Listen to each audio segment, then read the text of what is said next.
5 August বিকেল 5টায় জুলাই ঘোষণাপত্র প্রকাশ, জানালো প্রধান উপদেষ্টার কার্যালয়। ঐকমত্য হওয়ার বিষয়ে হবে সনদ, জানালেন তথ্য উপদেষ্টা।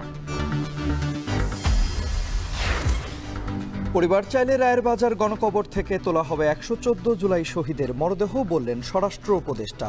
কাল হাসিনার গণহত্যা মামলার সাক্ষ্য শুরু। জনগণের অধিকার প্রতিষ্ঠায় দ্রুত নির্বাচন চায় বিএনপি। অভ্যুত্থানের অংশীজনদের মধ্যে ঐক্য বিনষ্টের ষড়যন্ত্রের অভিযোগ নেতাদের। গুলিস্তানের সুন্দরবন স্কয়ার মার্কেটে আগুনে পুড়ল বেশ কয়েকটি মোবাইল ফোনের দোকান। ফায়ার সার্ভিসের 11টি ইউনিটের 1 ঘন্টা চেষ্টায় বড় ক্ষতি থেকে রক্ষা। এবং লন্ডনে এবার সাবেক ভূমিমন্ত্রীর ভাইয়ের কোটি টাকার সম্পত্তির খোঁজ। জটিল হলেও পাচার অর্থ ফেরানো সম্ভব, বলছেন আইনজীবীরা।